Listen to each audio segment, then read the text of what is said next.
অনেক জোরে। আমি তো আজকে স্যারের বাড়িতে ক্লাসে যাব, ভাবছি স্যারে গাড়ি করে চলে যাব।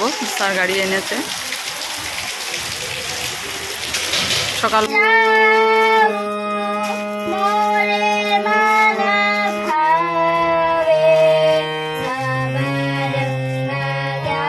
হ্যালো বন্ধুরা, গুড মর্নিং। তো এই আবার 4 দিন ছুটির পর স্কুলের জন্য রওনা হচ্ছি, আর এই টিফিন করাচ্ছি। আর আজকে বনিতা অনেক দিন পর স্কুলে আসবে, মনে একটা ফুর্তি লাগছে যে আজকে যতটুকু সময় থাকবে আর সাথে একটু টিফিনটা শেয়ার করবো। তো এইখানে নিয়েছি। আর আজকে না এটা জলের বোতলটা বড় নিলাম, কারণ ভীষণ রোদ আর অনেকটা সময় আজকে ভাবছি স্যারের বাড়ি ক্লাস করে আসবো। তো দেখি যদি হয় তাহলে তো অনেকটা সময় আস্তে আস্তে বিকেল হয়ে যাবে 5টা। তো তাই বড় এটা নিলাম, টিফিন নিয়েছি। আর এটাই আর কি, রেডি হয়ে গেছে, এখন বেরোবো। আর আমার আজকে বেশি খাওয়ার ইচ্ছে করছে না, শুধু একটু তরকারি খেয়ে যাবো। চলো সঙ্গে থাকো, সারাদিন দেখতে থাকো। একটু নান কাটা নিলাম। দেখো প্রচন্ড রোদ, শরীরটা ঠিকই কেমন জানি লাগছে। আর আজকে সকালবেলা মনটা খুব একটা বেশি ভালো না, কারণ বন্দনাবতীর শরীরটা হঠাৎ করে খারাপ করলো। আর প্রতিদিন স্কুল যাওয়ার সময়, বেরোনোর সময় বৌদিকে বলি গুড মর্নিং, বৌদি আসে গিয়ে। আজকে এটা মিস করছি। ঠাকুরের কাছে প্রার্থনা করেছি বৌদি যাতে খুব তাড়াতাড়ি সুস্থ হয়ে বাড়ি আসে। ভালো লাগে না, দাদা বৌদি একসাথে সকালবেলা উঠে গুড মর্নিং দুজনকে বলি, এত ভালো লাগে। কালকে আর কথাই হয়নি, সকালবেলা কথা হয়েছিল। বৌদি ফ্রুট স্যালাড দিয়েছিল, ভেবেছিলাম বলবো যে এত ভালো খেয়েছি, কিন্তু সেটা আর ভাবলাম হয়নি। রাতে সকালবেলা অমিতাভ স্কুল যাবে, তারপরে অনেকটা দাঁড়িয়ে গল্প করব, কিন্তু হঠাৎই দেখি সকালবেলা বৌদির শরীরটা খারাপ করেছে। সত্যি ভালো লাগছে না। আর দাদা বৌদি একসাথে থাকে সকালবেলা কথা বলে, সেটা সত্যি অনেক ভালো লাগে। এটাই প্রার্থনা করছি ঠাকুরের কাছে তাড়াতাড়ি সুস্থ হয়ে আসুক। বৌদি সুস্থ হয়ে যাবে, তিনসুকিয়া নিয়ে গেছে, ডক্টরের কেয়ারে আছে, এখন আশা করছি তাড়াতাড়ি সুস্থ হয়ে আসবে। চলো বাসের অপেক্ষা করছি।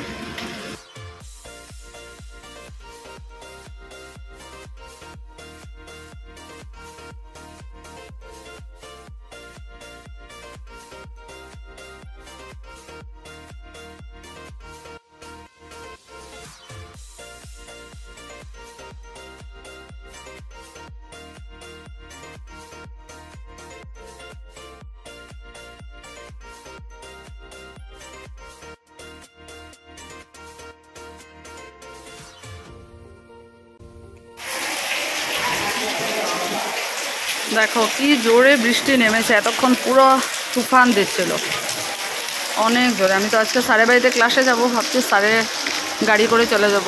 স্যার গাড়ি এনেছে।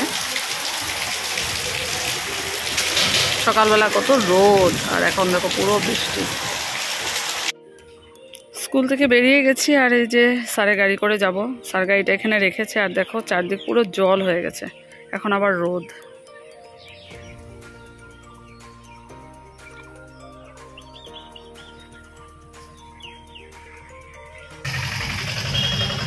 পুরা পানি না এখানে।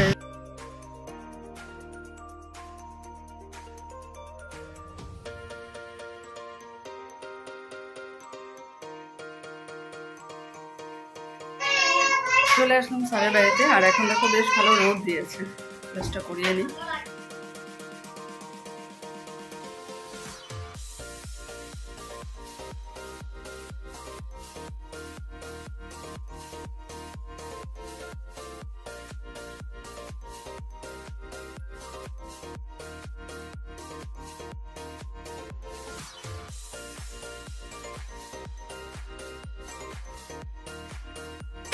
বাড়ি পৌঁছতে পৌঁছতে প্রায় 5:30টাই হয়ে গেল। আর তারপর ফ্রেশ হয়ে সোজা চলে আসলাম রান্না। ডাল সিদ্ধ বসিয়েছি, অনেকগুলো সিটি পড়বে, তাহলে গিয়ে একটু মানে ভালো লাগে, একটু মাখা মাখা হবে। তো এই বসিয়েছি যে সিটি পড়ুক, তারপরে গিয়ে সোমবার দেবো। এদিকে অমিতাভ আকাঙ্ক্ষা ক্লাসটা আগামীকালকে করাবো। মিসকে ফোন করে বলে দিয়েছে, ওর মানে আমার প্রোগ্রামের গানগুলো একটু দেখতে হবে, যে এখন আর ভালো লাগছে না ক্লাস করাতে। সন্ধ্যার বিনতি প্রার্থনার পর একটু রেস্ট করব, ছেলে কম্পিউটার ক্লাস থেকে আসার পরে একটু চা খাবো, তারপর কি আমার মানে ভালো লাগবে। যদিও স্যারের বাড়িতে চা দিয়েছে, তবু চলো ক্লাসে যাই, দেখি অমিতাভ একটু বেরোবে।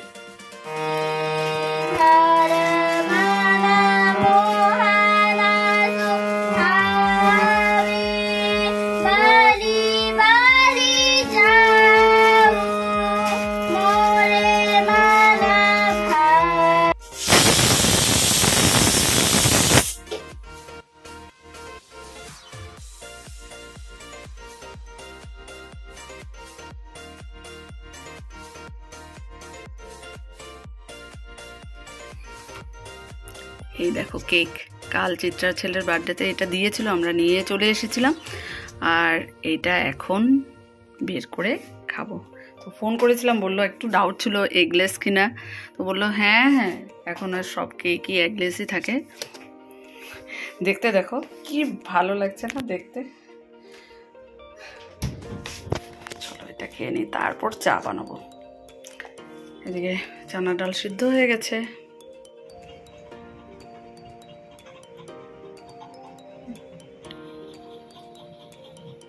দিদিভাই বলছে ও নাকি কালকে খায়নি, বলছে এত টেস্টি ছিল আমি খাইনি জানো ম্যাম। বললাম ঠিক আছে চলে আস, আমার এখানে তিনটা আছে এখন।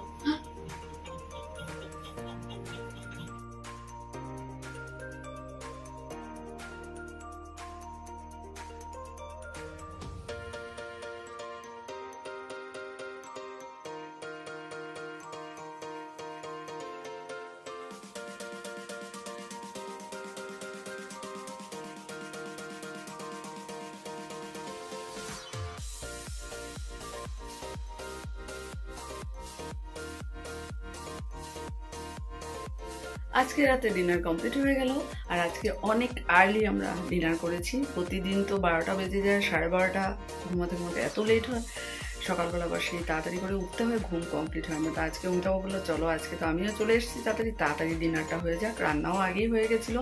আর আজকের এই ঘেট সবজিটা মানে লাবড়ার তরকারিটা এত ভালো খেয়েছি, প্রচলিতা এনে দিয়েছিল মিষ্টি কুমড়ো, সেটা দিলাম। মিষ্টি কুমড়োর কালারটা দেখে ভাবছিলাম জানি না মিষ্টি হবে কিনা, না কি যে দারুণ খেয়েছি, দারুণ হয়েছে টেস্ট, খুব ভালো লাগলো। আর বাড়ির সবজি তো সেটার মানে টেস্টটাই আলাদা হয়। তো যাক, সব কিছু কাজ শেষ, দাঁত ব্রাশ শেষ, মুখে ক্রিম লাগানো হয়ে গেছে, শুধু দুটো কাজ আমার বাকি। কড়াইটা ডাইনিং টেবিলে নিয়ে যাব, আর ওই দেখো ডালের দুটো বাটি সেটা ডাইনিং টেবিলে নিয়ে রাখবো, আর তারপরেই আমি যাব বিছানায় ঘুমাতে। তো চলো তোমরা সবাই ভালো থেকো, সুস্থ থেকো, অবশ্যই কাল নতুন একটা ভিডিওর জন্য অপেক্ষা করে থাকো। Tata, good night.